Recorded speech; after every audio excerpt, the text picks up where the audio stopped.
Hi book buddies, welcome back. If you're new here, my name's Juliet. Today I'm going to be doing my monthly wrap up for March. So let's jump straight into it. Look, I'm going to say it was a pretty good reading month for me. I'm definitely not one of those big readers, and I got a new Kobo. So that was great because I found that I could get through books a lot quicker. I don't know if that's what you find. Let me know in the comments below. But I found at night I could read for longer because I wasn't holding a book and wearing glasses and all the rest of it. So, okay, let's start with the first book, which is called The Best We Could Hope For by Nicola Kraus. Now, I bought this book, you might have seen in a book haul that I did recently. Now, I bought this as a cover buy. I just thought, I don't know, I just liked it. It just looked, like there was a lot in. It's only a little book. It looked like there was a lot in it, like there was going to be a good one. Actually, before I go into it, let me just give you a quick blurb on this one because I have not seen this one around, so you may not know what it's about. Only really briefly, but it says when Bunny Linden abandons her 3 children with her older sister Jane in 1972, she knows Jane will be the perfect mother. The mother Bunny, a teen runaway, could never be. But then, after nearly a decade, Bunny resurfaces and sets a chain of events in motion that detonates all their lives. Now, that's not the full blurb, lovelies, but I read that and I was just like, oh, that sounds so good. So I grabbed it. Anyway, for the first half, I absolutely loved it. This was great. I absolutely devoured it.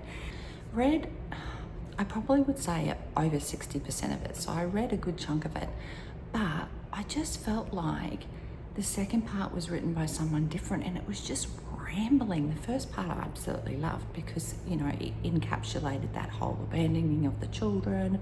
What's the sister gonna do? She can't have her own children, blah, blah, blah. Anyway, it sounded really good.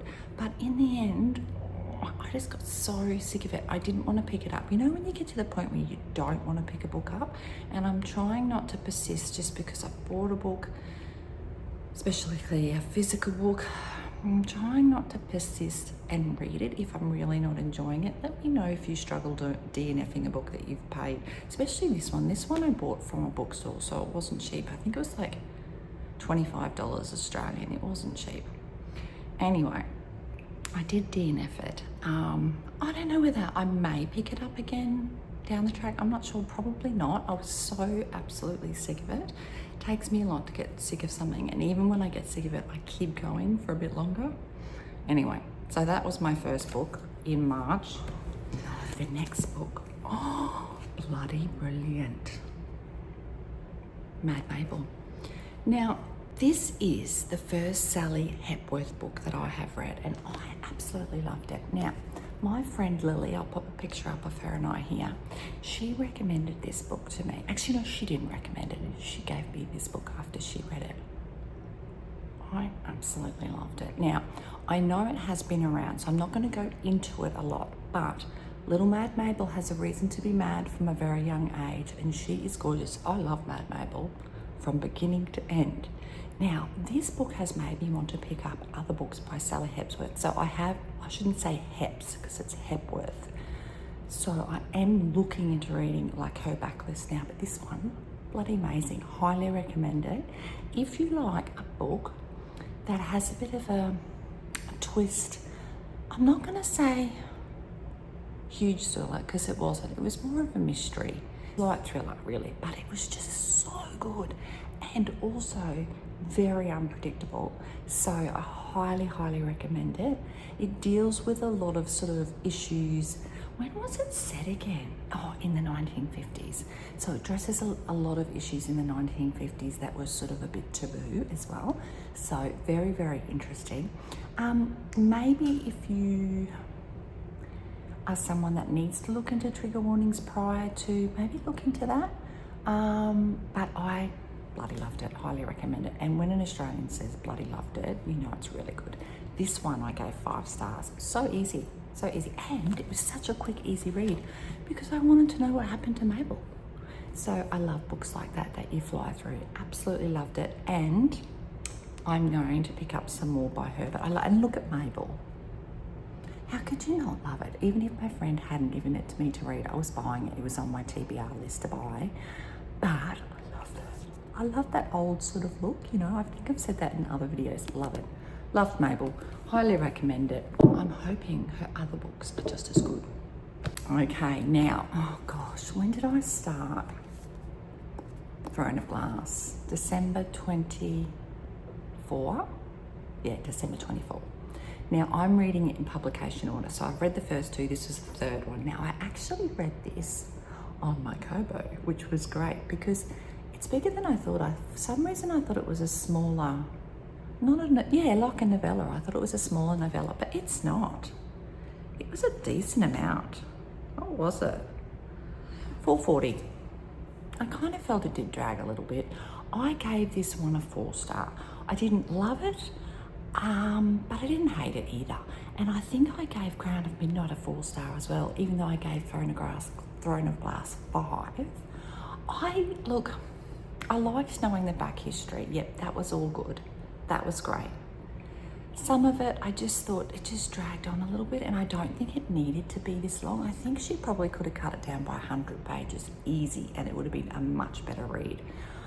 And after reading this, I could get Heir of Fire on my Kobo from my library, and I started to read it and I went, I just don't want to read it right now. Let me know in the comments if it gets better, because I've got like the whole series there. Let me know. Tell me if Heir of Fire is better. Let me know, because I sat down to read it and I went, no, I can't do it right now. What does that say? It's not a good sign, is it?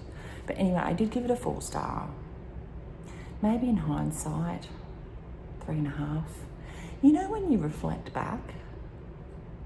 Yeah, maybe in hindsight, 3.5. And you know what? I'm not even thinking about it.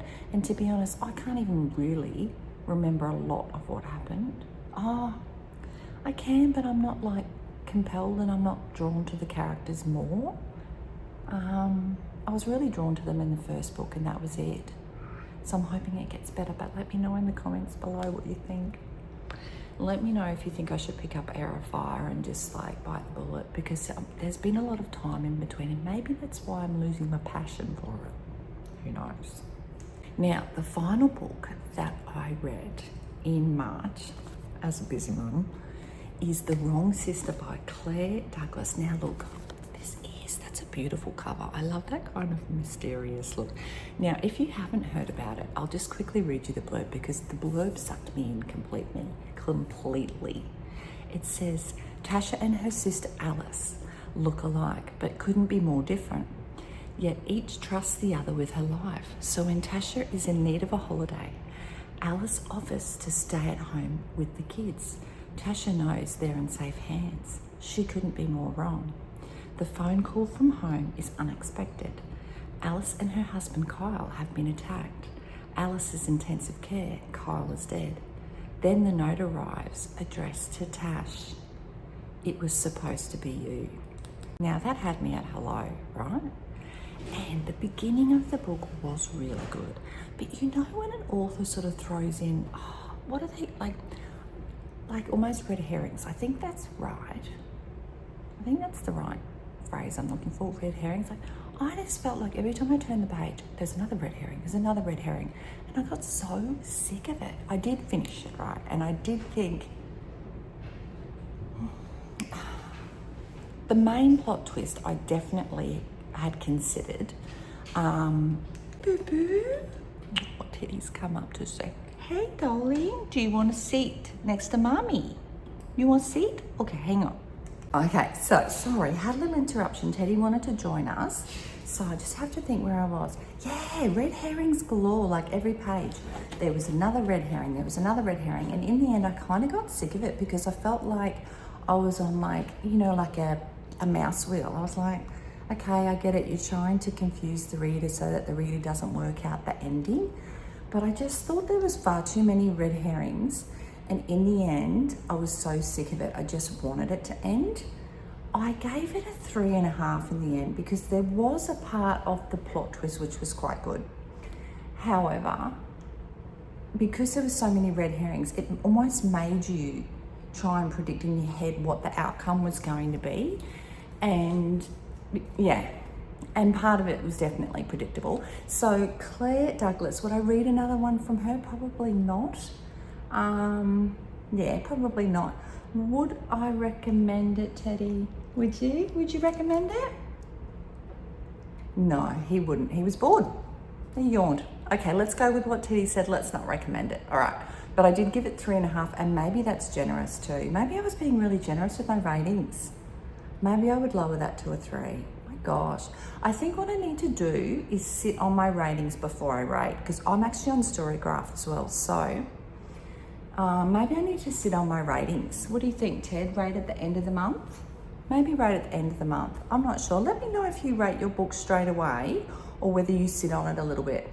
I know definitely if I don't know the rating, I sit on it for a little bit, but then sometimes at the end of the month, when I'm talking about the books, I look back and go, maybe I was being a bit generous. So I think I was. Actually, maybe I'd give this a 3-star.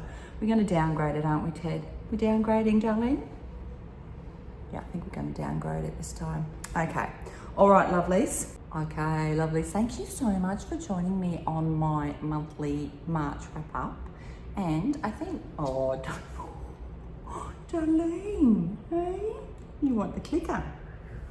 And, sorry, I think Teddy had some good comments with perhaps why we should lower the ratings. What do you think? Should we lower the ratings? Oh, big shake, good boy. Oh, so clever, so beautiful.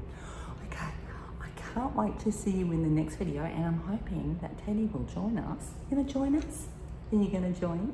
Hey? No, you don't want to shake anymore. All right, I'm sure he'll join us in the next video and give his comments. What do you think? Bye, lovelies. Thanks so much for joining us, and I look forward to seeing you in the next one. Bye.